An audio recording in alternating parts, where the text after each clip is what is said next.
Sorry, Jenny, go ahead.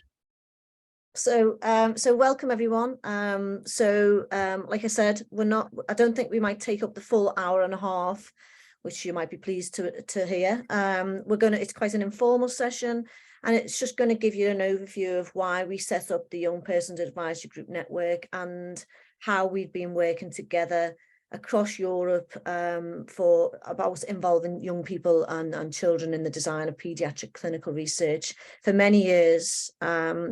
So hopefully you'll learn a lot about what we do as a team. And I was going to start off, but hopefully you can put in the chat, is just to get a sense of what people want to learn today, and what we want to discuss, maybe what you want to discuss a little bit more. So if you can use the chat, do you want to put in about what you would like to gain from today's webinar?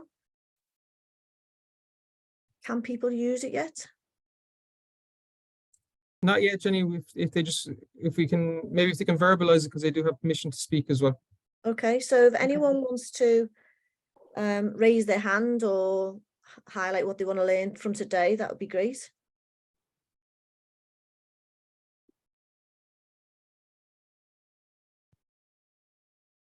Sure. Well, if there's no one else jumping in on a Monday afternoon. Hi, my name is Niamh Arthurs. I'm a registered dietitian and researcher, and I work with children and teenagers with obesity. And I suppose something that I'm really conscious of is a lot of the work that I do, particularly in terms of the research bits. I've set up a youth panel, and I just always want to make sure that I'm acknowledging their contribution to the work, but in a safe way that protects their identity as well. And I always just find it challenging trying to find that balance. And I know Stephen's been really helpful, and this whole network has been brilliant at just trying to share different experiences. But I suppose outside or broader from the island of Ireland, if you guys have any experiences on how to represent their input adequately, but while also protecting their name and their identity as well. So yeah, that would be wonderful if you have any insights or sharings or findings. Thank you. Great. Yeah, thank you. Anyone else?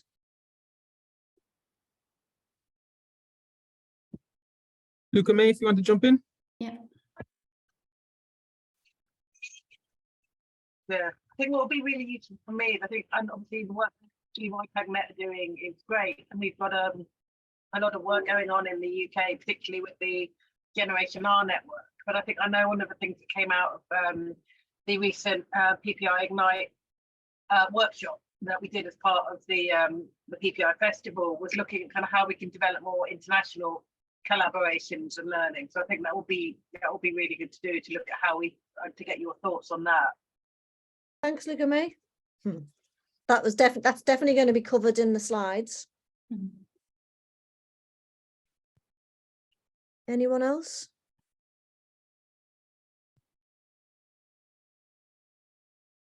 No? Okay, so I'll make a start then. So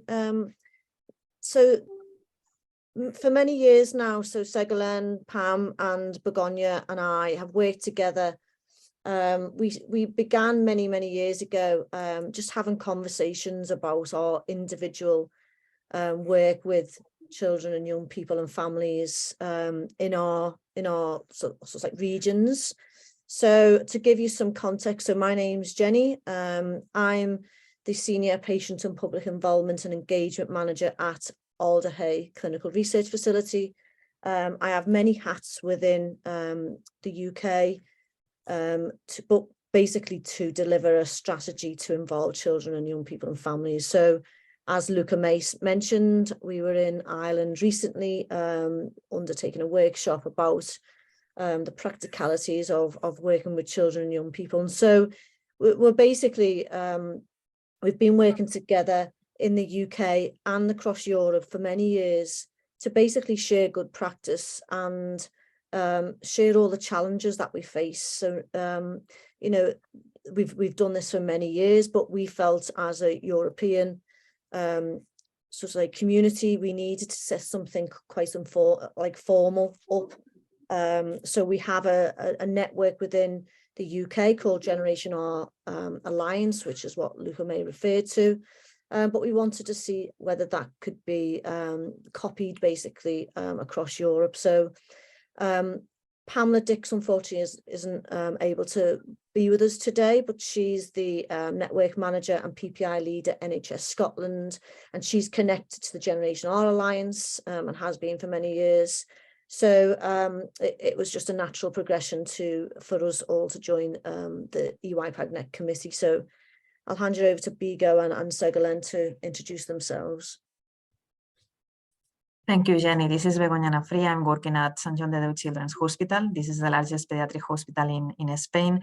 And I'm the coordinator of the patient engagement in research department and also of the Kids Barcelona. This is the name of the eYPAG that we set up in 2015. And later on, I will provide you more details about our expertise. Thank you. Thanks, Jen. Thanks, Bego. So I'm Ségolène Gaillard. I'm a project manager at the Clinical Investigation Center, so research structure in the hospitals of Lyon and at the University of Lyon. I'm working there since 20 years, I think now. And I'm also the PPI lead in France within the French network of clinical research, which is called PEDSTAT. So, thank you. Thanks, Ségolène. So I thought I would acknowledge the fact that it was actually World Children's Day yesterday.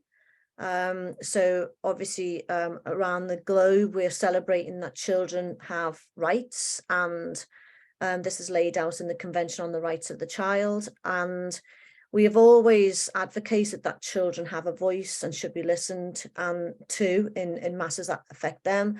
And this includes involving them in the design of health research. So we've always advocated for that. So it was really important for us to mention that this is where we're coming from. So next slide, please. So we're just going to basically talk about how we've involved young people through the forum of the Young Persons Advisory Group, and the why and the how. We just felt that was important, just to give you the context to where we're coming from and why we joined together as a network. We'll touch very briefly on our services that we offer at a European level. We'll focus on some of the outputs and impacts that we've had.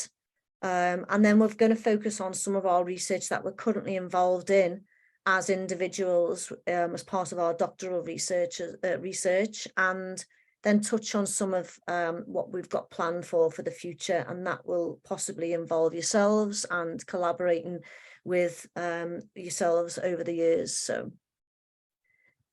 So Generation R, for those of you might not have heard of, so Generation R, so R stands for research. So we set up, and Luca May is on the call, and was involved in the very, very early days in 2005.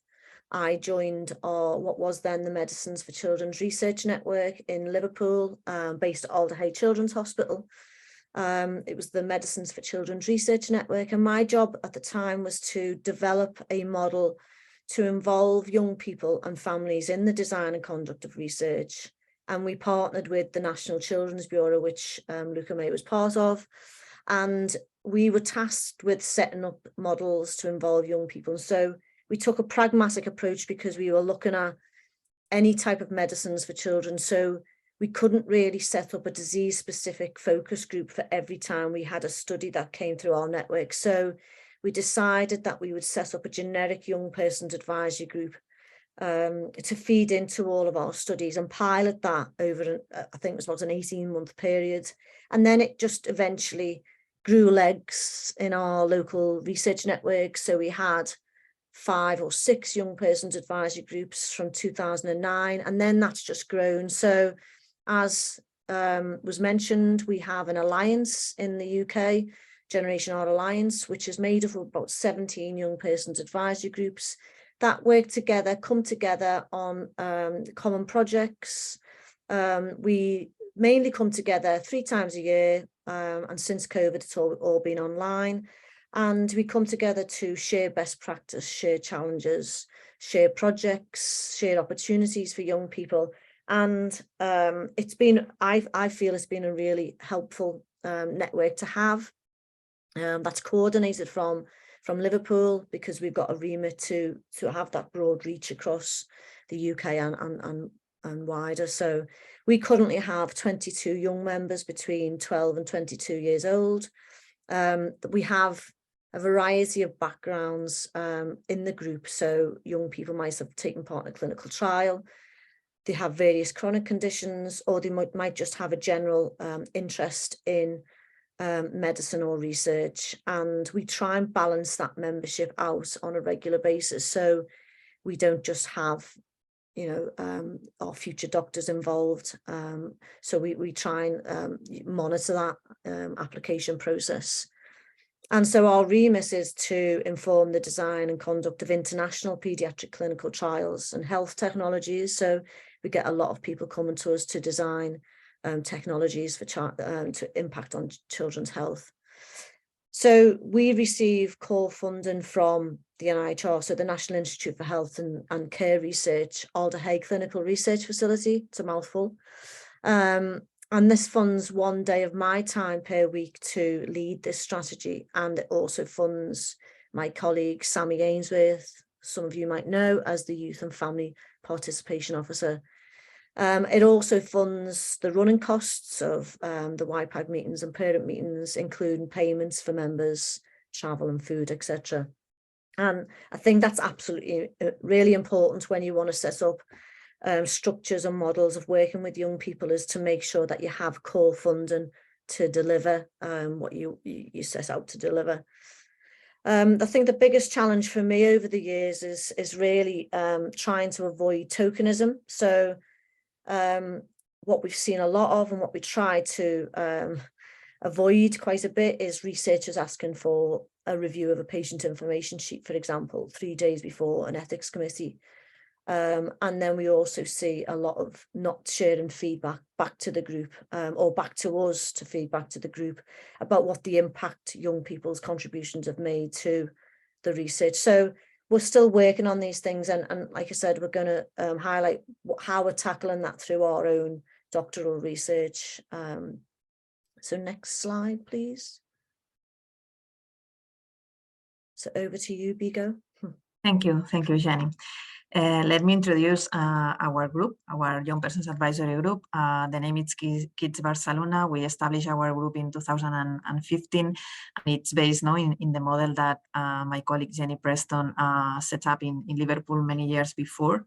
We had the pleasure to visit the group in Liverpool, and what we saw is that it's a nice way to guarantee that we can include the perspective of our young patients in different initiatives and projects in our institution.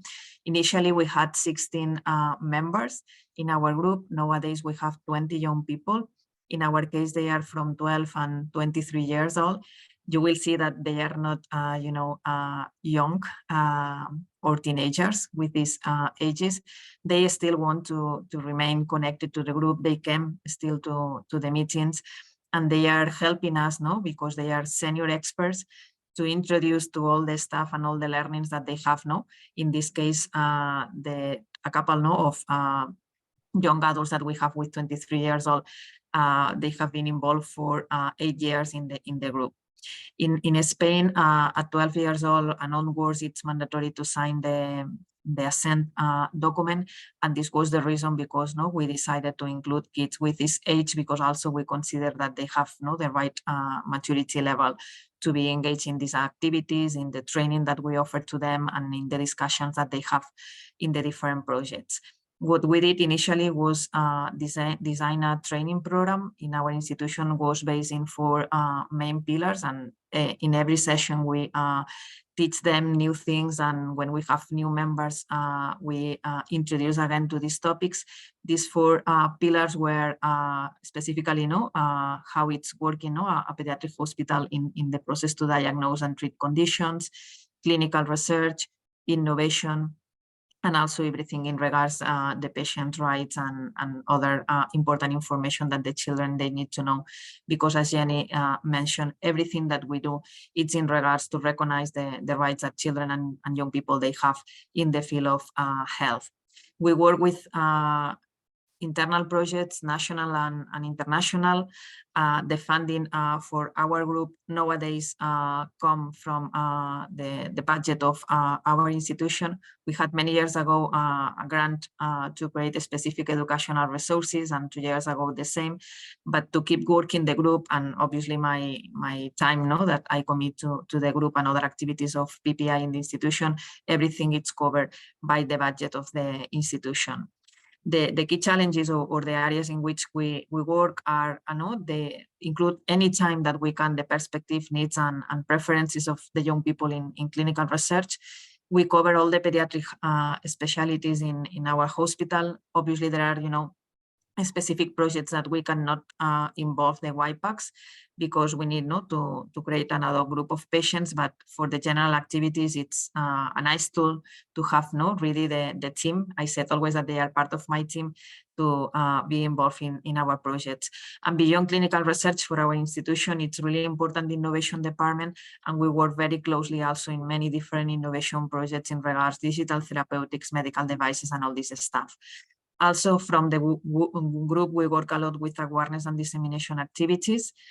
Anytime that at national or international level, we are invited to explain our experience, we try to involve the young people and they explain in first person what they are doing in the group, and also explain that in general, we need more clinical research and more innovation for children and young people. And also for us, it's an important challenge and goal for the upcoming years, the process that they are doing at this moment to support the patient involvement plan that we have internally in our institution.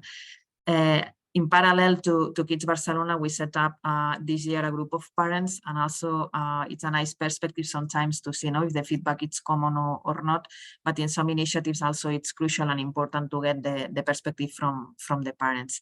And I will hand over to my colleague Ségolène to explain the experience from France. Thank you. So I'll just step in here and just explain about Scotland's clinical research network. So yeah, Pam's group in Aberdeen was set up in 2008, and she has 14 young people, young members between the ages of 12 and 16. So again, her remit is very similar to ours, is obviously to support the activities of investigators and researchers in paediatric health research. They receive core funding from the Chief Scientist Office within the Clinical Research Network's budget. So again, you can see the difference in people's core funding and where it comes from. And as she mentioned here, is that it funds her time, which is ad hoc and running costs of eYPAG meetings. I think what she means by that is Pam's day job is the manager of the Scotland's Clinical Research Network. So she hasn't got a full-time, dedicated role to deliver patient and public involvement within her network, but she tries her best to do that. And she feels that the biggest challenge that she's had is reversing the impact of COVID on young people and their confidence in expressing their views. I think what she meant by that was that young people now, getting them back together face to face, and the impact on lockdown that they've had on the mental health and anxiety levels. She's really witnessed that through her young members. And then I think a common thing in patient and public involvement is the issue of diversity and representation of members, and trying to broaden the reach to go out into different communities to increase the social diversity of its membership. So I think we all have that as a common problem. But again, I think it boils down to a lot about resource, time, and money to do that effectively. So hand you over to Ségolène. Yes, thanks. So the group I am currently leading is named Kids France. So a lot have been said in the previous presentation from Jane Bego and the eYPAG from PAM as well. It's similar. So we work as a eYPAG, and we have been mainly since 2015. So the highest number of people we had in 1 year is like 14 people, and we are currently at 8 members between the age of 15 and 18. So the particularity of this eYPAG is that the older one come once in a while as well to see us, but the 8 members currently being at all meeting are really those one mentioned here. What I can add, so we've been working on the same topics as Bego and Jen mentioned before, to advise the researchers on the design, the study conduct, the dissemination of their studies.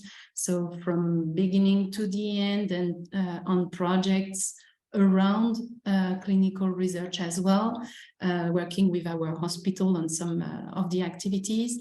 What we have been done since last year as well is to develop maybe some ad hoc groups at a national level, and develop PPI plan for very particular projects that are submitted to us. So working very early in the process to try to ensure that the budget that is obtained for these projects, research projects, include PPI activities in the right way. So PPI activities going through our eYPAG, Kids France, or through dedicated groups that we try to set up. So, and of course also something that is important in our group is also to inform, to train about health research and PPI, so train our young people and train within the activities we do with the researchers. So it's easy for me to work on this activity because I'm working in a clinical research structure. So definitely this is why I came to the eYPAG structure and working on research. And training them into the methodology, the ethics around the research. My funding is quite similar as PAM, and maybe I'm only funding by projects that covered my time mostly, and some of the costs of the eYPAG, so meetings if they come for the meeting, so the snacks and everything that you can imagine be necessary for the meetings. This is on top of my current position. So I'm running the eYPAG on the Sundays, but it's very nice. And yesterday we had a very nice talk on the rights of children. Among the challenges, I'm facing the same that Bego and Jen have mentioned, and one I'm facing this year is that I'm working mostly virtual. So since COVID, young people from a far distance in France have come to the group, and this year particularly. So I have people who are near Paris or near Lyon, which is not the same. And so this year I'm running mostly virtually all the time, except for some face-to-face meetings that we will have during holiday break, winter break, or spring break this year. So this is challenging because all the methods are kind of different, and we are trying to work on the training that are different, and also sessions that are shorter and that goes differently. One of the main challenge that we have is the evaluation of all these activities and the impact it can have, not only on research, but I would say also on young people themselves, which is very important to notice, and maybe I'll tell you more about this a little later.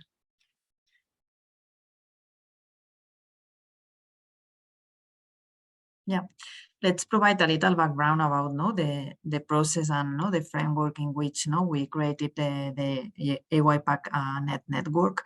Always we want to put in perspective the European framework to perform specifically clinical trials. You know that in 2007, no, the European pediatric regulation was published, and it was with the aim to increase the research in the pediatric setting.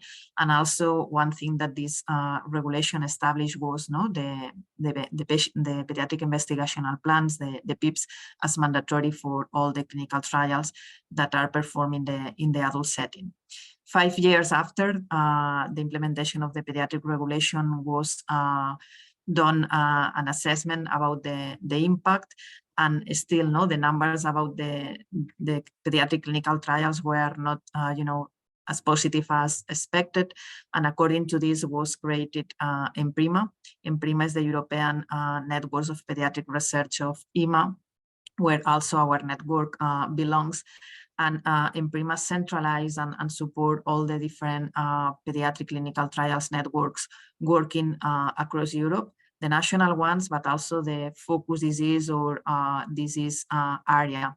And this is so useful because expertise, it's connected across Europe, but also for the perspective to include patients and parents viewing clinical trials, it was so relevant the moment in which EMPRIMA was created.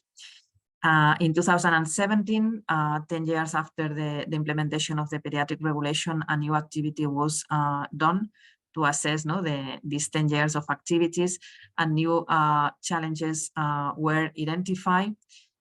We need to consider that also in perspective, these 2.5 years that we are living with the COVID-19 pandemic, it doesn't help a lot, to move forward and to improve these challenges. The ones that we identified in this workshop were basically, the personalized medicine. It's coming also for pediatrics, not probably with the intensity that was initially expected, but there are no new opportunities for children to be treated with this kind of treatments. The flexibility about the PIPs, because something that you need to know is that adults suffer diseases that children, they don't suffer. And in some cases also when the children, they suffer the same diseases, probably it's not exactly the same condition or diseases that only the children they have. And this is something that needs to be considered in regards of the flexibility, because in some cases, we are investing a lot of time and resources to see if it's feasible to do a pediatric investigational plan, but probably this is not an option, even if we try to change the protocol. But beyond the protocol, we need to know specifically what means this specific pediatric condition. And another point that was identified at this moment was in regards to unmet needs that still in pediatrics we are facing specific needs in some diseases that there is no treatment, no clinical trials. Also about formulation, we don't have in some of the treatments already approved, and also in some trials the right formulation for children. Still, this list of unmet medical needs, it's important and long, and it means that we need to have more pediatric research to deliver better medicines for children. Said this, at this moment, the same year that the 10 years of the implementation of the pediatric regulation was done, something relevant and important for the inclusion of patients and consumers, young patients and consumers in the EMA activities happened, and it was really important. It was the publication of the principles of involving these young patients and consumers in the EMA activities. It's a guidance that explains how we can engage these young patients and consumers in the different pediatric activities that EMA it's working on.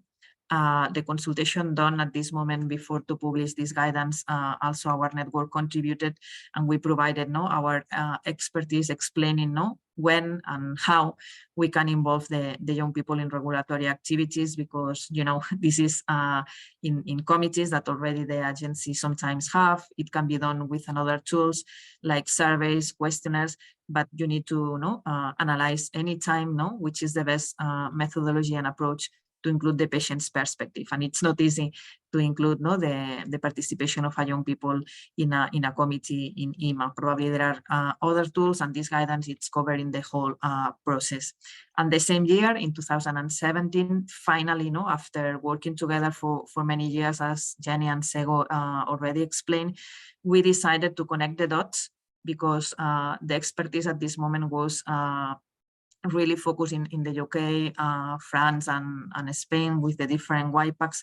And what we decided to do when we agree to create our network is to try to replicate the same model of pediatric clinical research. You know that the trials are not happening in one country, and it's really important the country diversity, age diversity, and the different conditions that our young members represent, working together in a formal way that was this network to centralize and to cooperate, not only to involve the young people in projects, also to share the expertise that professionals leading these groups we have. And this was the year that eYPAGnet was born. Nowadays we are close to have 6 years old. Still we are so young, but with a lot of energy and a lot of interest to grow up the network and do common projects. Nowadays, in our network, we have more than 30 eYPAGs across Europe, and you have here the list of the different countries involved in eYPAGnet. They are in some cases in the process to build the group. In other cases, the group is already established.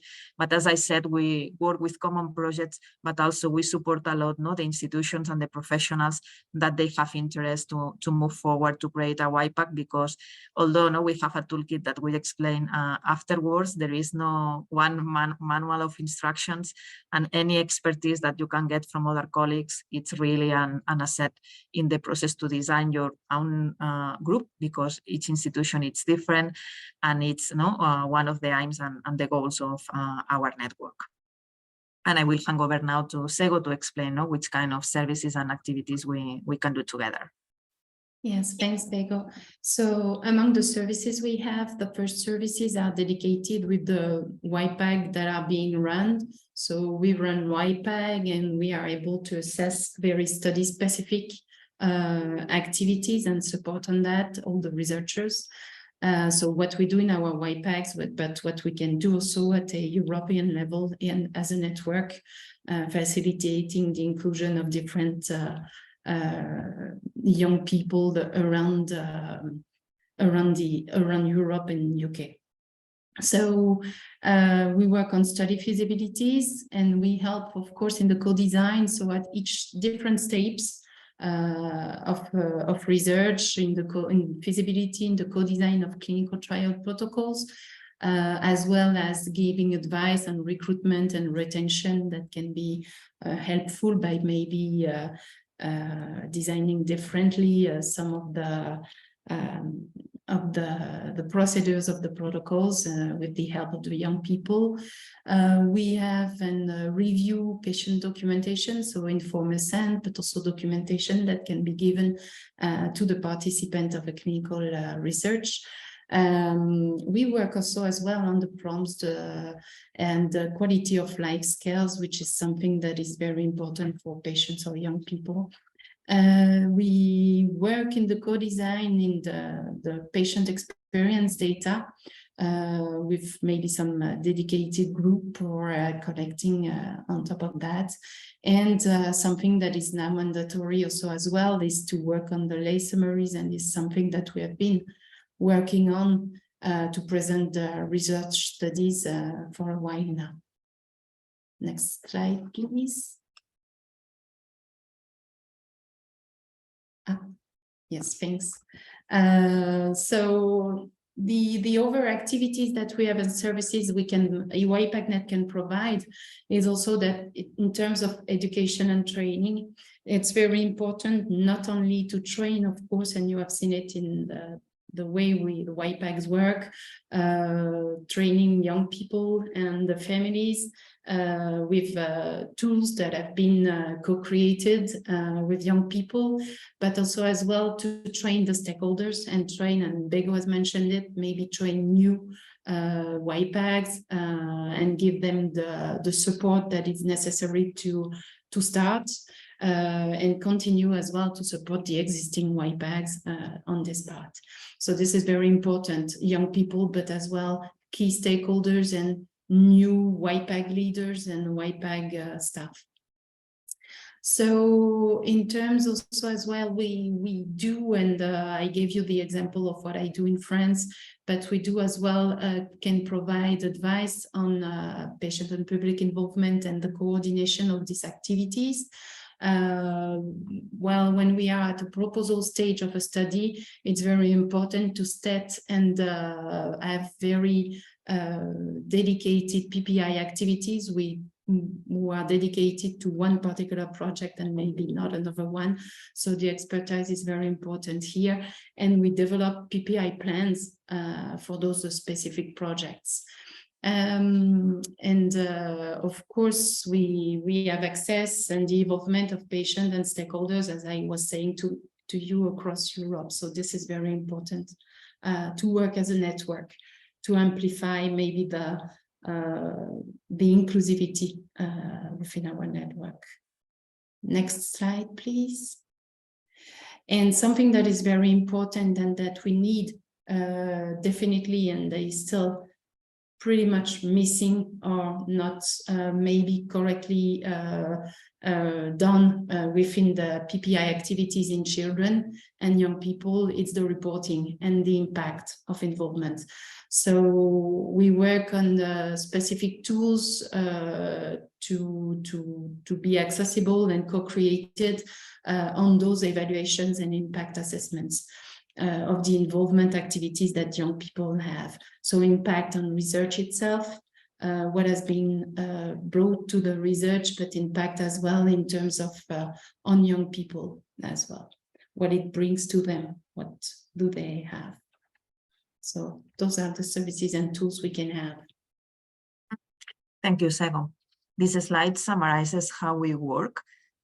Some projects, they can come from industry, regulators, ethics committees. We are so open to collaborate with the different stakeholders. Also, nowadays in Europe, we have different national networks that they have also a national hub to coordinate all the stuff about pediatric clinical trials at national level. And what we provide is a single point of contact. You will see at the end of the presentation our email, where we centralize any request of collaboration. And according to this request, we do the assessment about which is the best methodology to do these activities, which countries we can involve, etc. We make a proposal to the different stakeholders or the stakeholder specifically that request these services. And we have the capability more or less to deliver a face-to-face activity with our different groups in an average of time of 1 month, 2 months. It depends of the project and the complexity, because as you have seen, for example, Ségolène meets with her group on Sundays. In my case, it's on Friday. Usually it's once per month, but also we have different kind of projects, and we try to fit our calendars and priorities to allow to the different stakeholders to receive our answer as sooner, obviously the better, because sometimes the calendars and the schedules to incorporate the patient perspectives are really, really tight. And in general, the overall process between the request that we can receive, the design of the activity, perform the activity, and send the feedback with the report, usually it can take an average of 2-3 months. What is important for you to know is that we don't have, a standard process to all the activities, for example, in regards the protocol or the consent. We study every project, the needs that requires, and we design the right methodology and the right project to answer the needs of the different stakeholders that contact us. This is an easy explanation of a very complex slide, but if you have more interest to know about this, you can contact us anytime. And let's talk a little bit about impact, something that I think it's really important.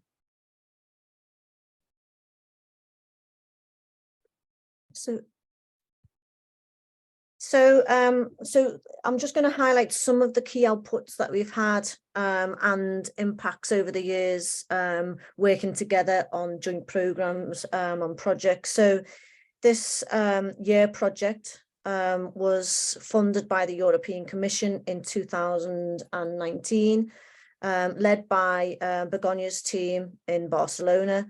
YEAR stands for Youngster Engagement in Health, and it was basically a capacity building project that joined forces with Barcelona Young Persons Advisory Group and the Liverpool group to co-create some education materials, because as you can imagine, there's not much out there that exists to teach young people about clinical trial design or their rights to have a say in clinical trial design. So this video is just going to explain what the year project is, and I'll explain a little bit more in the next slide as well.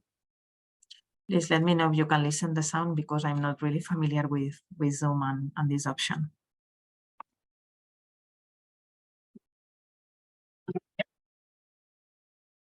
No, we can't hear it. I think that I need a specific permission for the audio. In any case, we can share the link if you want of the video in the chat, because it's in the YouTube. Yeah. Sorry. Okay.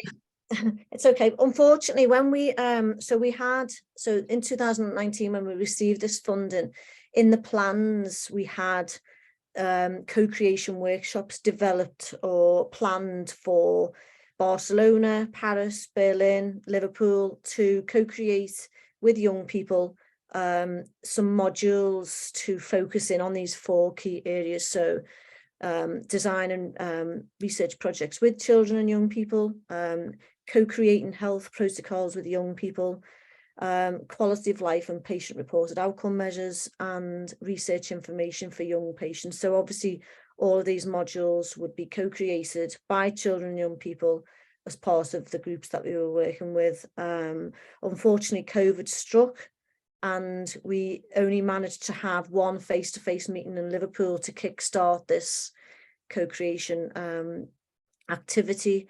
Unfortunately, then everything went online, as most things did. I think we would have got more out of meeting face-to-face in those countries that we'd planned, but unfortunately that was just the way it was, wasn't it, in terms of COVID. So but actually what this so we created all these activities with young people. We developed some key activities, lesson plans within each of these 4 areas, and we're about to pilot it in the new year. So if anyone's interested in seeing any of these resources or using the activities and evaluating the activities for us, that would be great. So again, we'll send details at the end on how to do that. Next slide, please. So some of you might have seen this already. So this is a toolkit to help researchers, PPI facilitators to set up a young person's advisory group. Now that might be a generic eYPAG, which is what we've done, or it could be disease-specific eYPAG, but the same principles apply. So this was developed mainly through the Generation R Alliance network, but its home is in with the eYPAGnet website.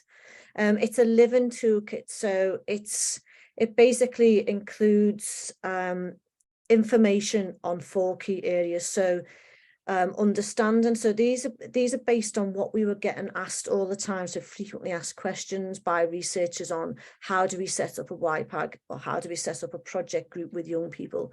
So we broke this down into 4 key areas. So understanding, so what do we mean by patient and public involvement?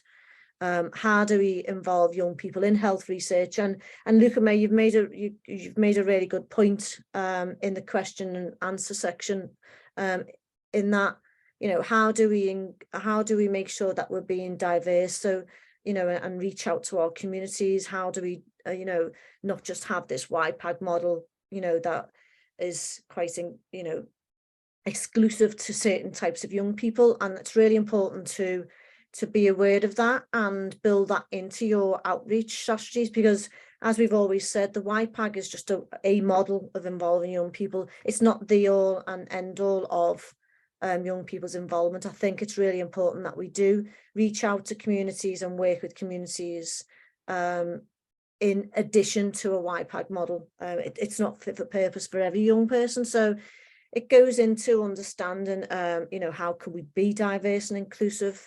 And as I said, this is a living toolkit, so we can add to this as we learn, as we go along in our processes. PPI is messy, and PPI with children and young people is very messy. but it keeps us on our toes. So then there's a section within the toolkit about getting started. So again, frequently asked questions about where do we get funding from? How do we sustain our group? And we've got lessons that we can share there. How do we recruit to young people's advisory groups? How do we safeguard? How do we, as a question at the beginning was, you know, how do we acknowledge our young people's contributions without actually, you know, sharing their identities if they don't want to be identified?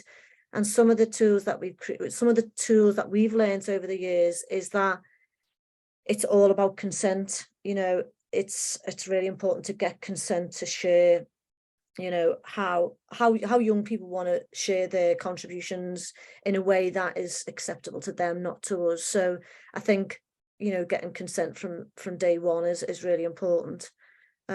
Payment and reward is another big issue for most people. If you haven't got a core budget, then you will struggle to pay your young members or reward them in various ways through training or other activities. And then we go into, you know, how do we deliver? How do you run your first meeting, for example? So within that, we've got ideas for activities for meetings, what training is needed if young people want to be trained, presenting, how do you present your research project to a young person's advisory group, and there's top tips there, again really coming from the young person's perspective, not just us as facilitators. How do you run eYPAG group meetings online? How do you make them interesting? And more importantly, how do we provide feedback to young people? And I will say that's one of our biggest challenges still, is that we constantly chase our researchers to say what's happened as a result, why, you know, what impact has it made on the research, and some of them it's easily achievable just by simply thanking the young people that they've took part. It has their contributions have taken, you know, had an impact on the research and so on. So it's a constant chasing game to get that feedback. It's really important that we evaluate young people's involvement, share our learning, and involve young people, more importantly, in the evaluation processes. So each of us will have our own different ways of doing that. So it's important that we share practice and how we do that. So this is the whole point of the toolkit. It's a living document, as I said, and you can find it on the eYPAGnet website. So another example of what we've done over the years together is to share our learning through publications. So we've just listed a few here. Again, you can find these on our website about how we've collaborated across the globe to share our learning and on young people's involvement in the design of clinical trials. So again, check that out and we can send links at the end if people want them. So I think we're now going to move on to, so as I mentioned, so Segalen and Bigo and myself are undertaking our own research and you know, trying to do a PhD on top of everything else that we do. And we're just going to touch very briefly on what our research is and why, you know, where we're coming from in terms of why we're doing this research. So as we've mentioned, patient and public involvement is messy. It can be tokenistic. So I really wanted to understand, so all the literature that's available, there's still gaps in the literature in terms of, you know, what does meaningful involvement look like from a children and young person's perspective? So this has been playing on my mind for a number of years. And in 2020, I embarked on a PhD looking at developing a best practice participation framework. Now, I know there's tons of frameworks out there. I'm calling it a framework for ease, really. But it's basically going to create evidence-based tools to support, enhance young people's participation, but really driven from the young people themselves. So I really want to explore what children and young people's perspectives are on the quality and impact of their participation in the child health research that they're involved in. but more importantly, to empower them to self-reflect and self-evaluate their experiences. So, so what does, like you say, what does meaningful involvement look like from a young person's perspective, as opposed to me and those working with young people? So next slide. Thank you, Jenny. Happy to help also in your PhD, because anything that we do in PPI research can be implemented in different countries and different realities, because I suppose that you are working with this diversity perspective that it's nowadays really important, not only in research, also in PPI. From my side, the topic and the challenge of my PhD, it's focusing on problem or in a situation that we are facing in some European countries, and also I know that specifically in the UK it happens, that in some studies we are receiving patients from other countries, or even if they are living in our country, they are not competent with the mother tongue of our country. And in this sense, what we have seen is that patients are discriminated for the language that they speak or for the country where they live. And we consider that in some studies, specifically, rare diseases that probably there is no approved treatment, and trials that probably they are in phase 3, where the scientific or the medical benefit it's expected not higher than the risk. There is no way to exclude the patients for the language that they speak or from the country where they come. And in this sense, once we have identified this problem, the idea of this PhD is to go in detail about how we can accommodate these patients. Sometimes it's not only a matter to provide, a translation all the time that they are in the hospital. Sometimes it means that also we need to take into account all the information, the legal information, the patient information sheet, the assent and the consent, the scales and the tools that they need to complete all the time during the trial. We need to be ready for this, to offer this opportunity to participate in these studies to these children and young patients. And my PhD mainly it's focused on this. As you can imagine, it's a topic really, really close to the children's rights.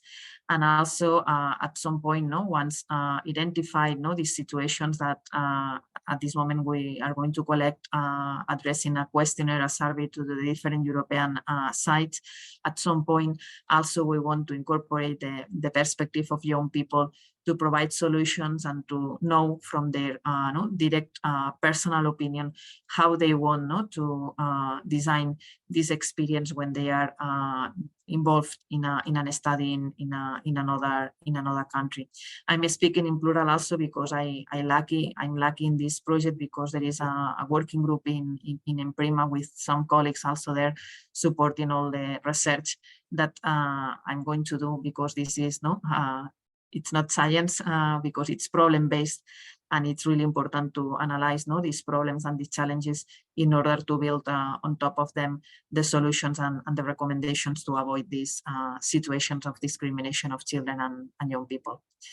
And now the PhD of Segolens. Thanks, Beko. Thanks, Jen. So my PhD is maybe the one that will be finished the first, as it's my last year, and it has to be. So mine is focusing more on the impact of the involvement. And as mentioned, all our topics are referring as well to, of course, it's a right that children have, and we need to evaluate also its impact on themselves. So it's not only the impact of patients and public involvement on the research projects. And look, I'm seeing something that you have started to go on the evaluation of the activities, and yes, I've seen that on the website, and I think it's fabulous to involve all the young people at this stage as well. I think it's important, as Jen mentioned as well, to involve young people in all the research we do around PPI activities. And when I started my PhD on impact and evaluation, I thought that maybe I could create information on impact myself as a researcher, But I think that involving the young people in building those tools and building everything as we wish to do is something very important. What will go out of this this PhD as well is the impact on young people themselves. What does it bring to them, and what were they expecting, and what does it bring to them, and what they wish maybe for the future of these activities.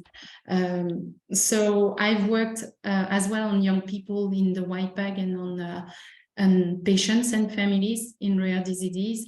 So I've studied also what were the expectations of patients and families in rare diseases, as I'm working a lot on the field, and I'm focusing on this impact.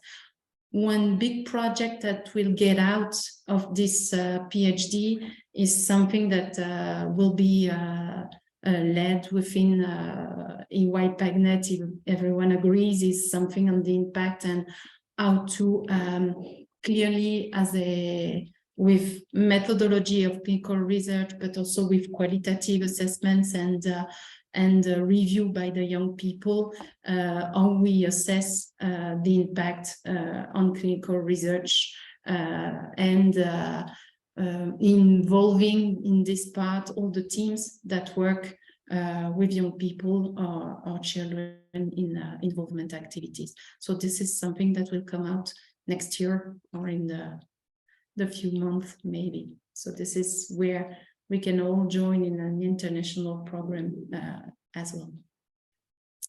Voila. And if we go to, of course, it's not done. We have plenty still to do in the activities of our network, and we count on it to grow and grow with more groups coming and within the network, which our goal is really to share the best practice and to continue to have more groups around all this European network. And of course, we wish to continue to have young peoples involved, to collaborate to make clinical research better for children. And we'll need, so you see, to build an evidence based on the impact of involvement. So this is definitely really this big project we can have together. And of course, we need to think, because we have 5 years behind us, and we now need to see how we can sustain the network through other fundings and the applications we can have in projects.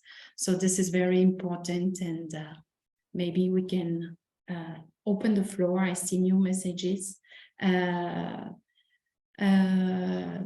Maybe, don't know, Jen, Bego, if you want to add something.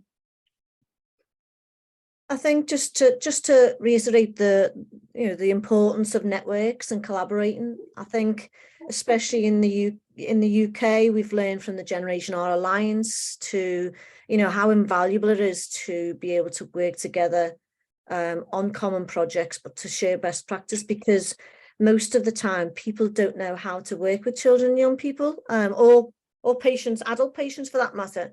And I think it's about sharing our good practice and sharing the challenges and recognizing that it is a challenge, to make sure that we embed young people's involvement in the design of research. So, and then obviously now having a network across Europe, in countries that have never considered involving young people in this field, and to teach them about how to do it has been amazing. And again, we'll learn from the lessons that they've learned as they're going along as well. So I think collaboration and partnerships are amazing, and I think we wouldn't be where we are now without that collaboration.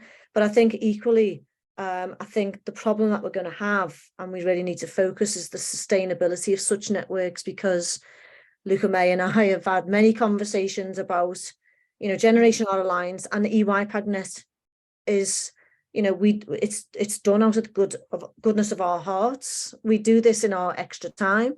if we've got extra time, it needs to be sustained. We need to find core funding from somewhere to maintain and grow our networks, but also grow practice. So just that's just my point anyway to end on. I don't know whether Biga, you want anything to add?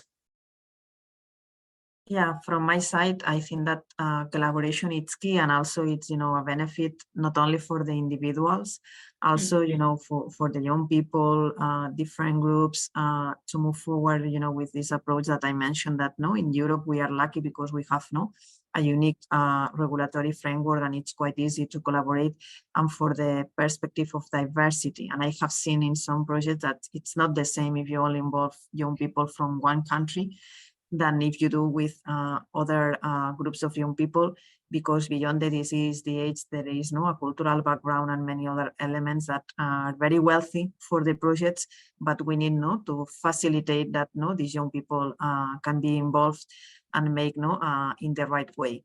And I think that this expertise working for many years, and everything that we learn by doing, because as I said, there is no manual of instructions. You learn by doing, and obviously the background that you have, it helps a lot. But I think that the expertise that we are getting, it's offering to us many, many lessons learned, and what we have agreed between us, and it's clear that we need to work together to make stronger this network, but because it's not enough, to have these only groups, we need to provide more opportunities. And also what we have done with our activities and the YEA project that Jenny mentioned, it's try to go beyond the young people of our groups, work with the schools, because not everybody, it's aware about the need that we have to do better research, and about the role that in some cases also healthy young people they can have in our projects. And the only way, to do it and work with this impact that Sego and Jenny already mentioned, it's to work together. And in this sense, obviously, we are so open to help any of you if you are interested to work with children and young people and make bigger the network and stronger for the benefit of the children that they are living with diseases. So there's two points in the chat. First from Rachel, so how big have the differences been in conducting PPI in each EU country? Has there been quite a lot of overlap on safeguarding? I think that there is quite a lot of overlap in terms of safeguarding. I think we might approach it slightly differently in each of the countries. I mean, so I'll give you a classic example. So when we worked on the YEA project, Begonia's group didn't need ethical approval for working with young people, but actually our university wanted me to submit an ethics application to deliver that activity. And that took quite a long time to get ethical approval, but we did it in the end. So there's slightly different approaches, and I think that's the benefit of the network, though, is that we can share our the issues and highlight and promote how each group works and what the issues are. And then the second point is made by Luca May about more international projects working together and finding ways to bring young people together, which is definitely something that we are looking into. We've just submitted an application, which, as you can imagine, takes a lot of time to put together, but if successful, it will be a 4-year project that brings, with the aim of bringing together young people with, whether they're in a eYPAG or just young people in general, to come together and deliver some training with young people from across Europe and so on. So yeah, it is about, but as you can imagine, it's all about money. It's all about finding that money and developing that. So yeah, we've put in an application, so fingers crossed that will come in. And yeah, maybe just to follow on that, it's also an application that will be, in fact, bringing all those young people together, but as well bringing back what young people create together to others in their own countries and in different languages, to try also to try to maybe reach more young people, different young people, be more inclusive, to maybe try to answer this problem of inclusivity that we can have and that can be different in different countries. And something that you need to know that we have been working for many years and still it's a task that it's not finished is the lobby and the awareness activities. For us, the involvement of patients, we understand that needs to be part of the process. I always put the same example. If you are working in a clinical research project, you need to go, as Jenny said, to the ethics committee, but it's not mandatory to consult or to involve the children and the young people.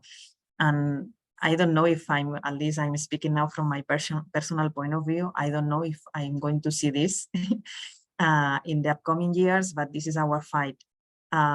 Recognize the rights of the children and the young people to participate as advisors in the drug development process and in any other activity in regards health, because they are the ones that are going to benefit of these activities. And these projects that Sego and Jenny mentioned are part of this environment that we want to have at the European level. And the only way is to educate the young people, facilitate the right structures and have the right professionals on board. And if we are successful with these grants, and if not, we will ask for other ones, we will have at least the resources to build this ecosystem and be ready if hopefully this process to consult young people will be more frequent and hopefully mandatory. This is another area in which we have been working for many years, that it's the lobby and the defense of the rights and the opportunities for the children, that they have the same ones than the adults. There's a question by Sonia looking at have we had any issues with ethics in conducting PPI, because in Ireland they'll need ethical approval. Now I know in England you don't need ethical approval for doing PPI, but I am aware that so for example, I'll give you the classic example is as part of my PhD, because I'm involved in young peer researchers, and because it's PhD research, I've had to go through it. I have had to submit that through an ethics committee with the university, and it was an absolute nightmare, to be honest. I don't think they understood the difference between involving doing research with children as opposed to doing research on children. They didn't get that distinction, and I think it took me 4 months to get ethical approval for basically doing PPI with young people, and I think that the key ethical issues was making sure that the information that I provided to young people was understandable to them, which we had done all of that with our young persons group. So, and then they also wanted information for parents and to be very clear on timelines and so on. So I think for me, it's about just putting the right information together, run that by, other young people if possible through already existing eYPAGs if needs be, and then hopefully you'll be able to overcome some of the issues that an ethics committee will highlight. But I've noticed a long thread of from Luca May. Hi Jen, so yeah, I did put in something. So I think this came up in the PPI Ignite webinar we did earlier in the year as well, and I've just put in some things related to the UK guidance. But yeah, it is. I think there's a big grey area. I found when you're writing up, when you're researching involvement.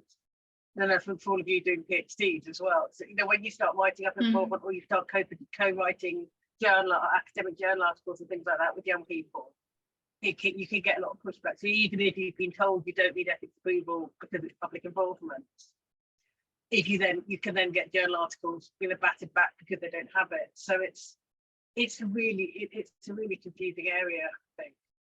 Yeah, and I think as a community, I think we can all reflect on some of the issues that we've had together and start developing some resource around this, because of that grey area. It is really confusing sometimes, and I think a lot of requests that I get as well, in terms, it is mainly around the ethics approval and things. So I think the more we can share our practice, the better. So Has anyone got any other questions or points that they want to make? Yeah. No. If I may just say, this has been brilliant. Thank you so much. It's great to know that there is so much resources and support out there, which I wasn't aware of. So thank you so much. And to see, you know, just shared examples. I think for me anyway, I find it's often a, you know, kind of a test the waters and then just learn from one another, because there's not as much out there on what is the right way or the wrong way. It's just, I think, adapting and learning constantly as we're going along with this. Yeah. So I just want to thank you all so much to the speakers and to the organisers and Stephen for sorting out all the troubleshooting IT issues in the background as well, multitasking. Thanks a million, guys. Thank you. But thank you as well, because, and also, you know, if you are interested in either the Generation R Alliance or joining eYPAGnet as a community to share practice, then please follow our link, go through, link in with us, and it's a simple process. It's just a simple membership form. You can have then a place for your to share your group's activities within either or both the Generation R Alliance or eYPAGnet as a network. And I think then once you're officially a member, then you will be given opportunities to come together on common projects or you know, come together in these yearly events if we are successful in getting that funding and so on. But I think it's just to link in a bit more with what's going on, and I'd love to know about all of your work. So please join us in whatever capacity you want. So Stephen, I don't know whether you want to end it on. Yeah, I'll just say a quick word. So from our perspective at DCU, a core aspect of our role is to bring people together and have these conversations and to share each other's knowledge and to share each other's experience and to learn from those sharings as well. So with saying that, I'd just like to say thanks to all the speakers. And if there's any other questions, I'll put my email in the link below, and I can work through any questions that you might have later today or tomorrow or whatever it might be. And we'll sign off on that. And just a big thank you to our speakers and to everybody who came along today as well. Thanks, And everyone. thanks very much also for the organization. Thanks, everyone. Thanks, Thank you Stephen. so much, Stephen. Bye, everyone. Take Bye-bye. care. Bye. Bye. Bye.